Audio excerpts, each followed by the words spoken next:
Senhor. A paz do Senhor. Oremos, irmão. Senhor Jesus. Sim, Jesus, diante do Senhor, aqui estamos, Pai, apresentando a vida do Espírito do céu, que vai fazer da tua palavra, e da tua autoridade, do teu poder, vai transmitir a nós, Pai, aquilo que o Senhor tem para cada um de nós nessa noite. Em nome do Senhor, nós te pedimos, Pai, e te agradecemos. Amém. Louvado seja. Oh Deus. Glória a Deus. Solte o nosso sapatinho, amém? Graças a Deus. Convidados a voltar de pé, vamos estar fazendo leitura, irmãos, onde o Espírito Santo nos tocou para que pudesse estar ministrando na igreja. Quero estar convidando você a abrir sua Bíblia comigo, livro de 1 Reis, capítulo 19.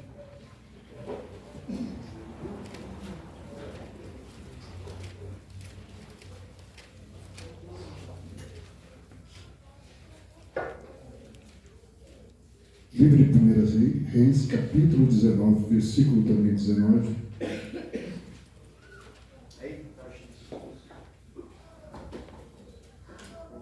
Prometo, irmãos, não ser extenso essa noite, mas estarei trazendo tudo que o Espírito tem colocado ao nosso coração. Partiu, pois, Elias dali e achou a Eliseu. Repita comigo: e achou a Eliseu. Amém. Filho de Safate, que andava lavrando com 12 juntas de bois adiante dele, e ele estava com o 12º. Elias passou por ele, lançou a sua capa sobre ele.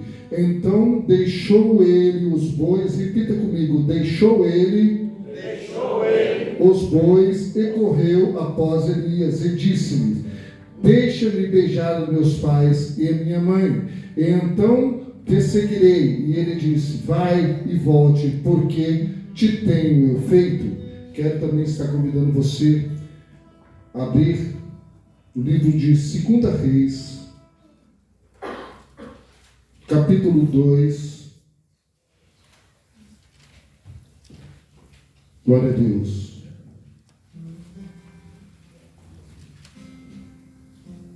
Versículo 1 a seguir.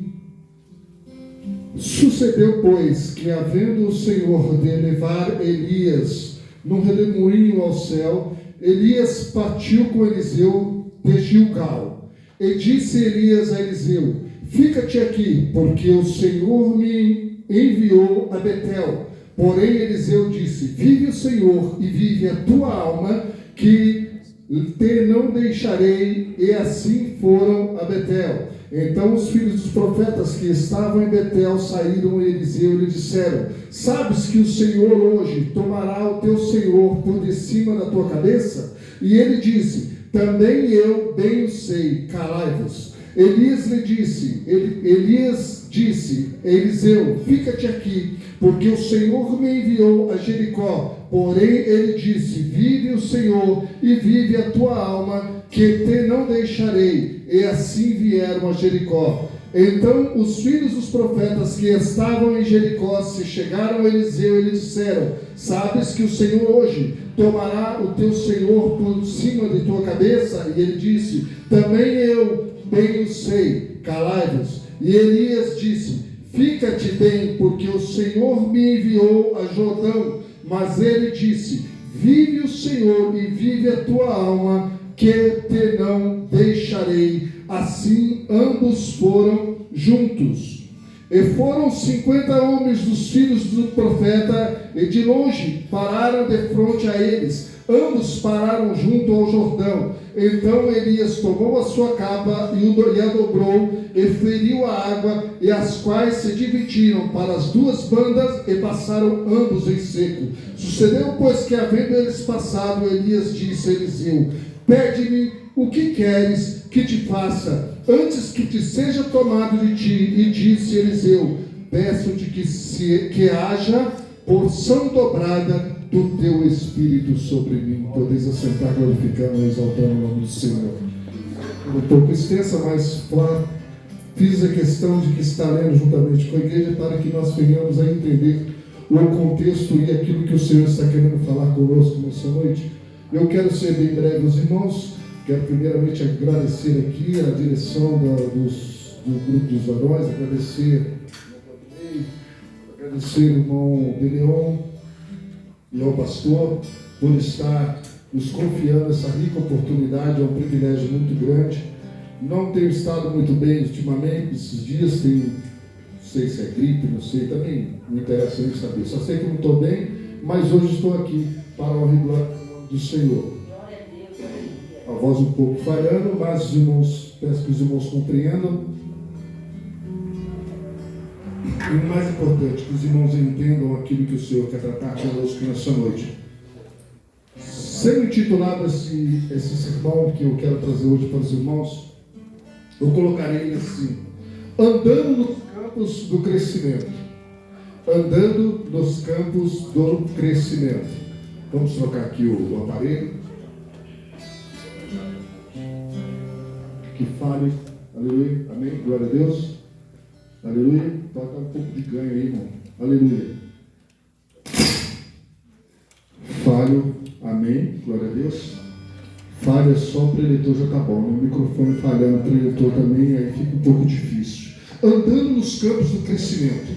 O obreiro do Senhor deve trilhar em seus caminhos que o leve ao processo de crescimento para que possa alcançar o propósito designado por Deus. Isso já é bem conhecido dos irmãos. Quantas vezes nós temos aqui pregado, eu não sei, eu tenho certeza que eu não tenho sido o único, mas todos que vêm aqui e pregam, eles falam sobre um processo e falam sobre um propósito a ser atingido. Amém? Todos aqui temos o conhecimento disso. Diz que nós vivemos um processo de crescimento para podermos atingirmos um propósito proposto por Deus. Isso não é para mim, isso não se limita aos obreiros, ao pastor, à direção, isso é para todos. Amém? Quantos creem que você está aqui seguindo um propósito para atingir seguindo um processo para atingir um propósito por Deus? Quantos creem nessa palavra? Quantos creem que estão aqui por isso? Amém, irmãos? Então, amém. Essa palavra é para você. O obreiro, para ele poder estar seguindo esse processo, diante desse processo, ele precisa alcançar um crescimento, ele precisa alcançar uma certa estatura, ele precisa alcançar um certo padrão para poder estar se colocando naquilo que é o propósito que Deus tem para ele. Mas para ele chegar nessa estatura, para ele chegar nesse critério proposto por Deus, ele precisa passar por alguns campos na sua vida.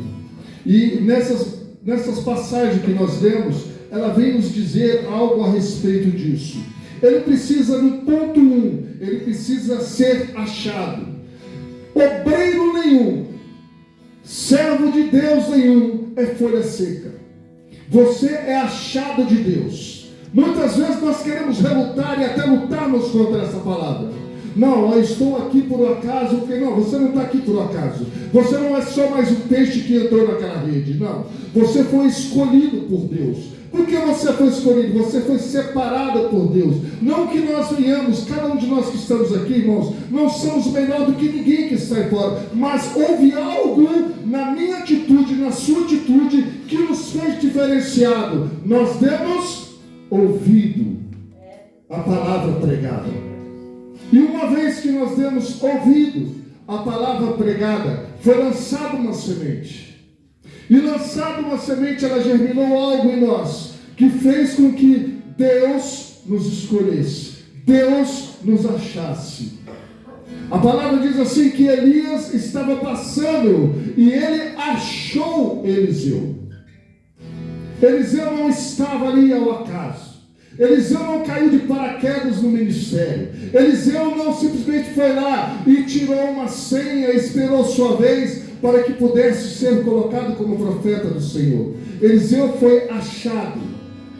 Você foi achado. Quantas vezes nós falamos que não foste tu que me escolheste, mas eu que escolhi a vós. Ou seja, O Pai está à procura dos verdadeiros adoradores. Quantos aqui foram achados pelo Pai? Você entendeu que você é um achado? Você não está aqui por um acaso. Você não está aqui porque o programa de domingo é um pouco que, sabe, insatisfatório para você. Não, você está aqui porque você é um achado de Deus. Então, no primeiro passo, nós vamos ver que ele precisa ser achado, né? O Pai procura pelos adoradores e o Pai encontra aqueles que estão trabalhando. Se existe uma coisa que Deus faz questão, é que o seu povo venha ser um povo trabalhador. Vamos lá? Você pode pegar qualquer personagem, irmãos. Sempre estavam fazendo algo. Sempre estavam ocupados com algo. Se você pegar o povo hebreu, que estava no Egito, o povo hebreu estava fazendo o quê? Você vai falar, tá escravo, mas estava trabalhando. Escravo não fica lá curtindo o sol, irmãos. Escravo não fica lá deitado na rede. Escravo estava o quê? Estava trabalhando. Se você pegar qualquer outro, Moisés estava cuidando do rebanho do seu sogro. Vamos lá, qualquer um que você pegar. Gideão estava o quê? Malhando trigo.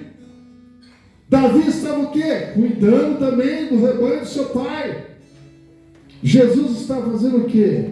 Jesus era carpinteiro. Jesus trabalhava. Jesus não estava ao léu. Não. Ele tinha um ministério, mas ele era o escolhido, ele era o Messias, mas mesmo assim, ele diz, eu trabalho e meu pai trabalha até hoje. Paulo fazia o quê? Trabalhador. Eu sei que você está aqui, irmão, não é porque você não tem o que fazer, eu sei que você é um trabalhador. E Deus te achou porque em alguma coisa você trabalhava. E nisso que você trabalhava, e nisso quando você trabalhava, despertou em Deus algo, um interesse que chamou a atenção dele e os olhos dele brilharam para você. Então, o primeiro ponto, você precisa ser achado. O segundo ponto, ele precisa abrir mão de algo.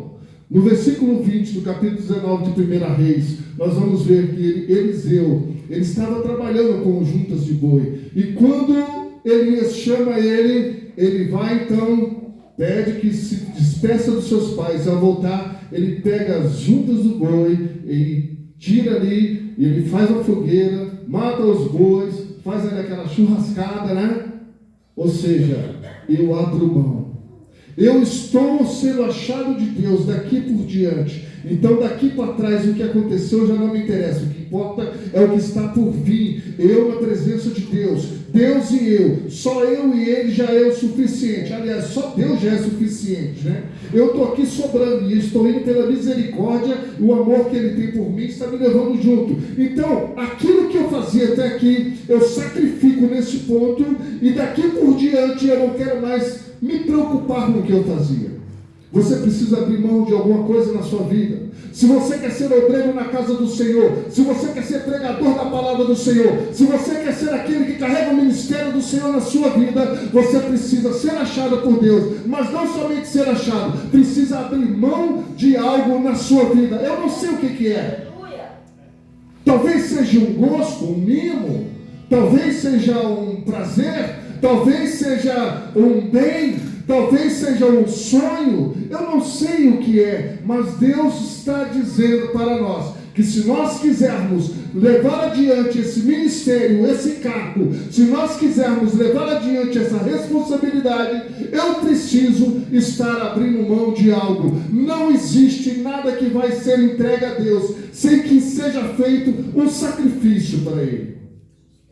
Não é aquela questão, melhor obedecer do que sacrificar, não é isso não, irmãos. Eu estou falando do sacrifício de abrir mão, de você deixar de amar, de você deixar, colocar de lado, para poder priorizar a Deus.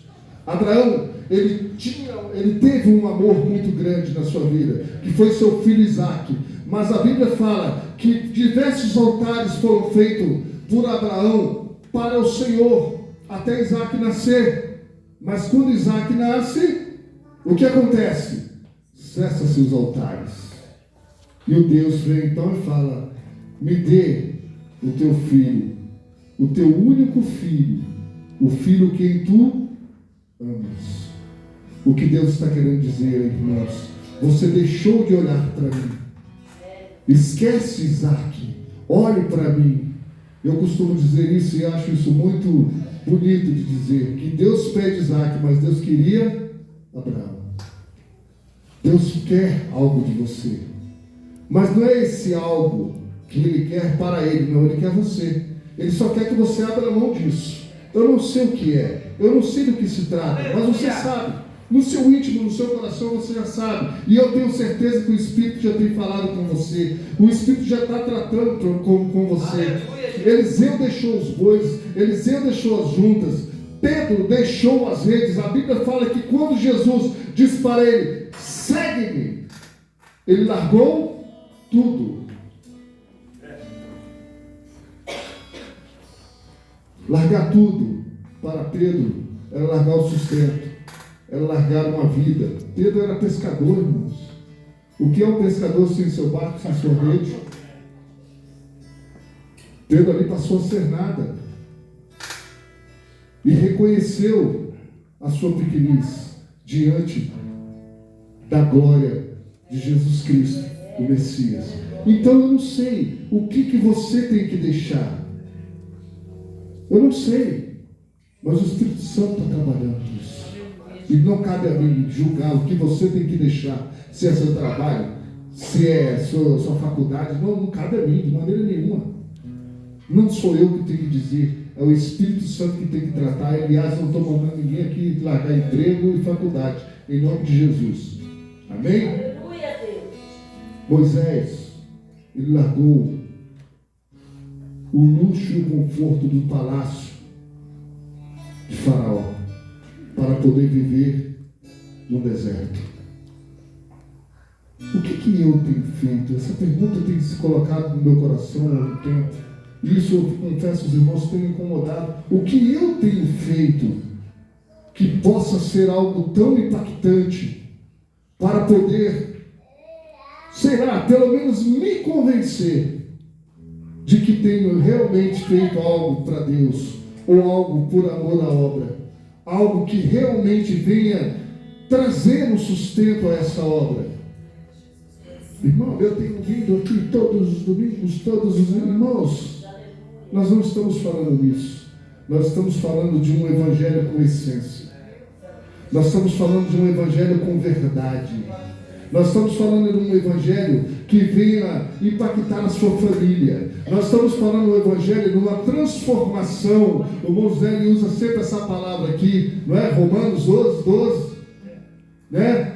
Procureis então, aliás, vamos desde o princípio, não vos conformando com esse mundo, mas transformando. Você tem que não se conformar, mas se transformar. Porque aquele irmão que para ele está tudo bem, que se conforma com a situação, ele não busca transformação. Mas é disso que nós estamos falando. É de largar, de não me conformar com algo que me impede de caminhar e me transformar dentro do Evangelho, o Evangelho verdadeiro, genuíno, o Evangelho cristocêntrico, o Evangelho que venha ter Cristo como centro de tudo, o Evangelho que venha falar de amor, não de bajulação, o Evangelho que não venha querer apagar o meu ego, os meus erros. Sou errado, sou sim. Mas aí, o quanto que a palavra tem confrontado isso na minha vida e o que isso tem trazido no meu comportamento que me tem feito ser diferente, que me tem feito mudar a minha trajetória. Aleluia. O terceiro passo, ele precisa ser preparado.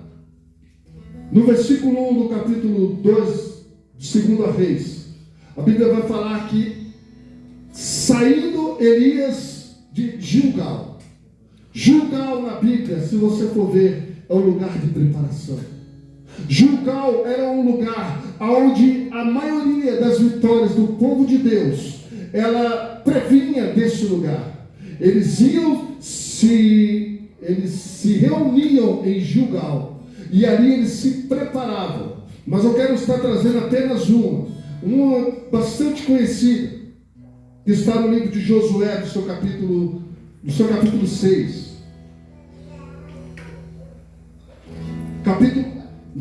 Do capítulo 4, versículo 19, até o capítulo 5, versículo 1. O povo atravessa e o povo para em Gilgal. Ali o povo faz a circuncisão de todos aqueles que não haviam se circuncidado no decorrer do deserto. Vamos lá, para que os irmãos entendam. A circuncisão era um sinal exigido por Deus, era uma aliança exigida por Deus, feita a Abraão. Olha, todo o macho da casa, ele vai se circuncisar. Ou seja o animal, seja o homem, ele vai ser circuncidado. Ele precisa ter esse sinal com ele. Quando o povo sai do Egito, é liberto do Egito e vai para o deserto, ali o povo começa a tombar pela sua desobediência. Então, vem nascendo uma nova geração, só que essa geração, eles não são circuncidados, ou seja, eles não têm aliança, eles não são separados para Deus. Então, quando chega para alcançar a terra prometida, eles atravessam o Jordão, eles se colocam em Gilgal, e ali Deus fala: Josué, vai circuncidar todo o homem da nação. E ali eles realizam a aliança, renovam a aliança com Deus. Ali eles promovem a Páscoa e comemoram a Páscoa, tudo em Gilgal. Eles comemoram a liberdade, eles trazem a lembrança, a memória, o tempo em que eles eram escravos e a maneira que Deus, com mãos poderosas, tiram eles do Egito. E ali eles renovam a lembrança do que Deus fez e o que Deus ainda pode fazer por eles. Para só então subir contra Jericó. Então Gilgal, irmãos, é um lugar de preparação. O obreiro, o crente, ele precisa passar por esse lugar. Ele precisa passar pela preparação. Um outro ponto, eu estou aqui correndo por conta do tempo. Ele precisa ter experiências próprias com Deus.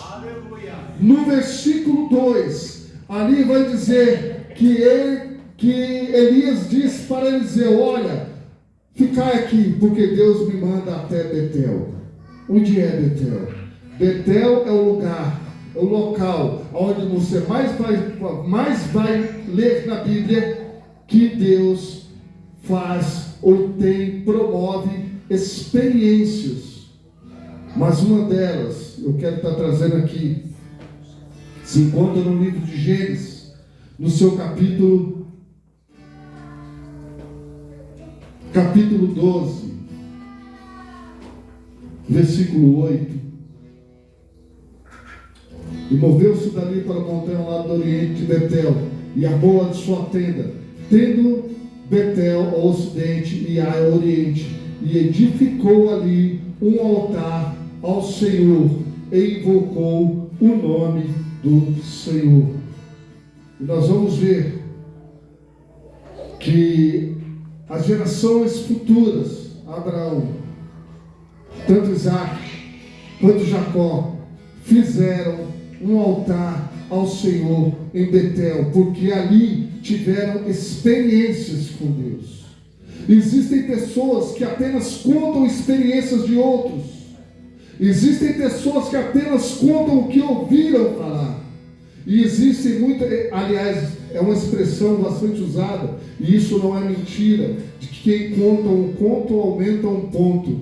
Nem sempre um testemunho, uma experiência, ela é realmente, quando ela não é contada pela pessoa que viveu a experiência, ela é 100% verídica. Às vezes sempre tem um momento, às vezes a pessoa quer aumentar um pouquinho para poder dar um brilho, né? Para poder dar ali um impacto maior. Mas quando você tem a experiência com Deus, e a sua experiência com Deus, ela é única, ela é só você e Deus. Eu tenho uma experiência com Deus de quando eu tinha 9 anos de idade. Não sei por quais cargas d'água. Aliás, a meu lar, irmãos, se me permitem dizer, era no inferno. Era uma briga da minha mãe com meu pai, sabe, discussão, e a coisa quando ardia mesmo. Panela era pouco, nomes eram pouco, ofensas eram poucas. O que você imaginar, e a coisa sempre sobrava para quem? Para mim. Porque minha mãe vinha, eu não sei se possesso ou não, eu não sei que eu apanhava. Não sei quem que era, se era ela, se era alguma coisa dentro dela. Eu sei que eu apanhava. Mas naquela noite foi diferente. Nós havíamos acabado de chegar de um culto ali na cidade de Salvador. E de alguma forma a briga estava tão constante na minha casa. E de alguma forma, eu não sei porque eu comecei a cantar, glorificar e chorar. E tudo se fez silêncio naquele momento. Eu tinha 9 anos. Irmãos, essa experiência eu não esqueço até hoje. E tudo se fez silêncio. E minha mãe perguntava, o que foi? Eu falei, não sei, Deus me tocou. E meu pai perguntava, o que aconteceu? Eu falei, Deus me tocou. E minhas irmãs perguntavam, o que aconteceu com você? O que aconteceu que tudo parou? Eu falei, Deus me tocou. Era a única coisa que eu tinha, o conhecimento que eu sabia dizer, é que Deus havia me tocado de alguma forma. E isso foi uma experiência pessoal que eu tenho comigo até hoje. E digo para vocês que ela tem sido muitas vezes o motivo da gente não desistir na caminhada. Porque às vezes você para, você olha e fala, oh, meu Deus, não é possível, não é para mim, não é... Tudo parece ser favorável a você parar. Mas de repente aquela experiência me vem à memória e me, como um flecha, ela me remete naquela noite e diz, olha o que eu fiz. E por incrível que pareça, não teve cura, não teve derramamento de milagre, não teve avivamento, não teve carro, não teve casa, não teve nada disso. Foi só algo que veio na minha alma e eu tinha uma plena certeza, Zé, que era Deus. E aquilo, todas as vezes que penso em desistir, todas as vezes que você pensa que está difícil, Deus me remete àquele momento. Então você precisa ter uma experiência própria. Ele precisa ter, o quinto ponto, precisa ter conquistas. No 2 Reis, capítulo 2, versículo 4, o profeta vai dizer, Elias vai dizer a Eliseu, olha, fica aqui, que Deus me mandou para Jericó. Irmãos, o que é conquista? A conquista é algo que Deus permite na minha e na sua vida, para poder provar que Ele está batalhando por nós, ou que Ele está trabalhando por nós, ou que Ele está agindo por nós e em nós. Para um propósito maior, Deus permite. Eu duvido, em todo esse tempo de caminhada cristã que você tem, se você só tem derrota para contar. Eu duvido. Eu duvido.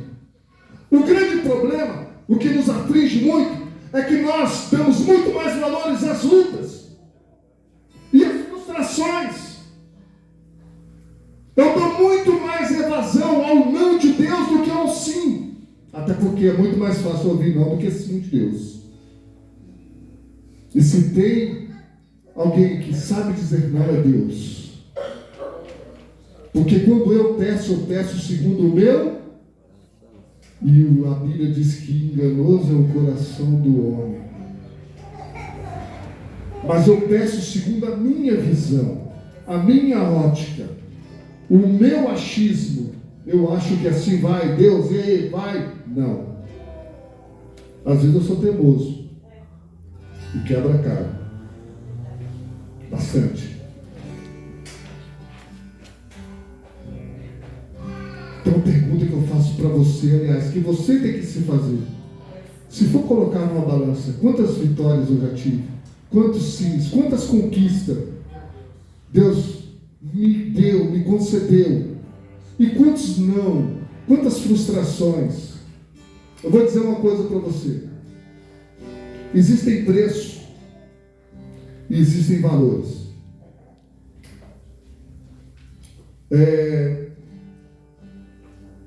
Eu sonhava muito com uma calça da marca Imagem. Você não vai nem conhecer, nem lembrar disso. Nós somos um pouquinho passado, né? E eu amava essa calça. Eu achava essa calça linda. E o preço dessa calça, ela era equivalente a 2 meses de trabalho meu. O preço dela custava 2 meses de trabalho meu. Eu não ganhava muito não, tá, irmãos? Não precisa espantar não. A calça também não era tudo isso não. Mas eu gostava da dita, Cláudio. E eu queria ela. Alexandre, eu juntei e comprei. O preço dela era 2 meses de trabalho. Mas o valor dela não tinha como calcular para poder dizer para você. Então existem preços e valores. Tá? Então quando você colocar nessa balança as suas conquistas e as suas derrotas ou suas frustrações, entenda que você precisa avaliar dessa maneira. As minhas conquistas, quais são os valores dela?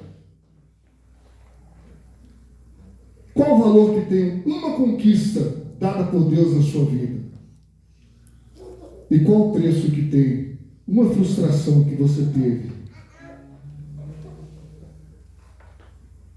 Você vai dizer assim, olha, as frustrações que eu tive foram muitas, porque eu queria isso, queria aquilo, queria A, queria B, e as conquistas eu tive uma.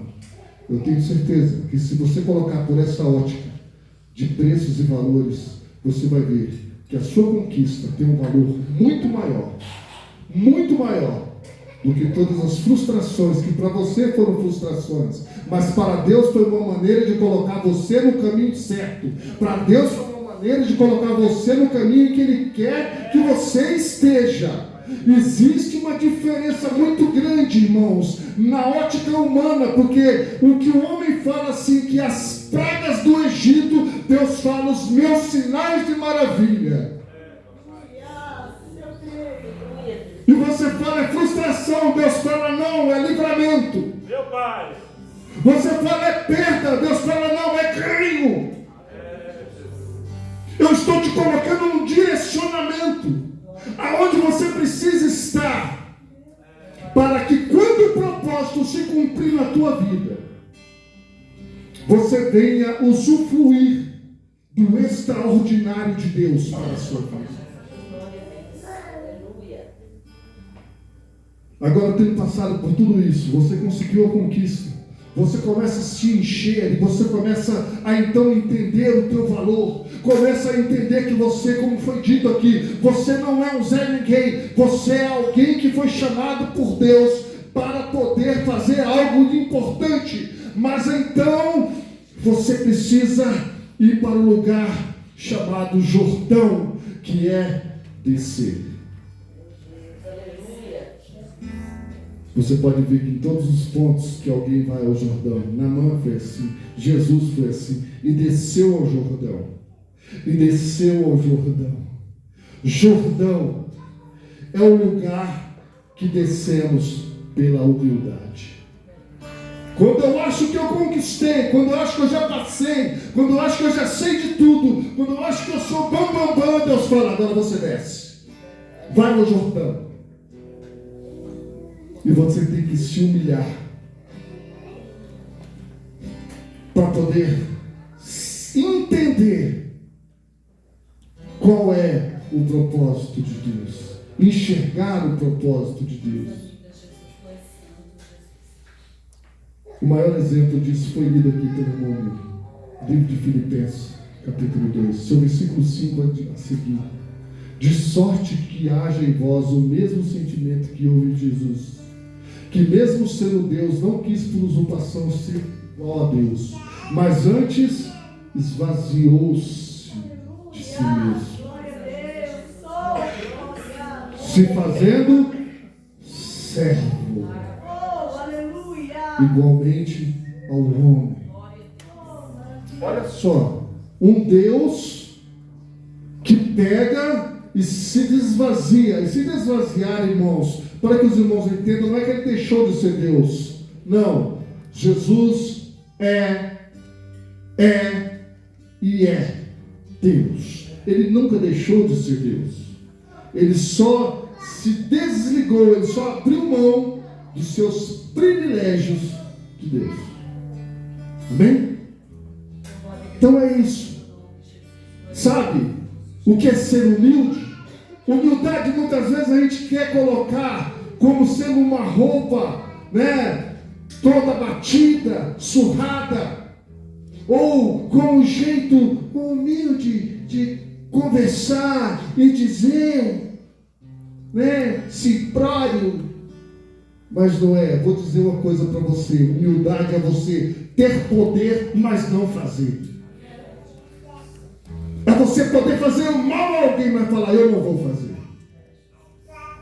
Jesus Cristo no Getsemane, quando os soldados chegam, ele pergunta, a quem procura? Jesus de Nazaré. Ele diz, sou eu. Quando ele diz, sou eu, os soldados caem. Eu não estou entendendo, o que vocês estão procurando? Jesus o Nazareno, sou eu. Bom, sabe o que Jesus está demonstrando ali? Eu tenho poder para parar vocês em uma palavra, mas isso é humildade. Humildade, irmãos, me perdoe aqui a palavra, não é essa hipocrisia que muitas vezes eu me visto e digo, eu sou humilde, porque, eu estou aqui, eu aceito a afronta, não. Humildade é você ter poder para fazer, mas você não fazer por amor de alguém, por um propósito maior. Então, se você já alcançou os outros estágios, você foi achado, se você abriu mão, se você se preparou, tem experiência com Deus, obteve conquistas na sua vida, desça agora. Desça para receber o propósito. Que propósito é esse? Aqui no caso de Eliseu, a porção dobrada do Espírito de Deus. Eu não sei o que você tem pedido. Eu não sei o que você está buscando. Eu não sei qual é a sua necessidade. Mas Deus está dizendo para você, se você já passou esses estágios, é só descer. Só falta descer. Desça ao Jordão. Se humilhe. Humilhai-vos, portanto, debaixo da potente mão de Deus. Porque Ele tem cuidado de vós. E Ele, ao seu tempo, vos exaltará. Não é se humilhar ao homem. Irmãos, é ser humilde de coração. Não é se humilhar ao homem. É ser humilde diante de Deus e reconhecer a sua miséria. Eu não sei porque eu estou aqui. Aliás, eu sei porque eu estou aqui. Eu estou aqui porque Deus é misericordioso. Mas por mim mesmo eu não estaria. Quero pedir com permissão, pastor, que você se coloque de pé.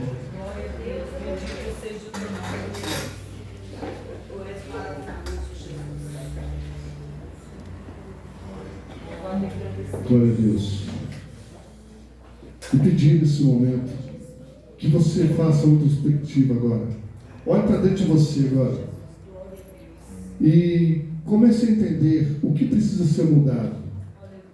Em qual desses pontos você está? Em qual desses pontos ainda falta você chegar? E comece a buscar, pedir ao Espírito Santo direcionamento para que você possa alcançar. e para que você possa dar continuidade nessa caminhada.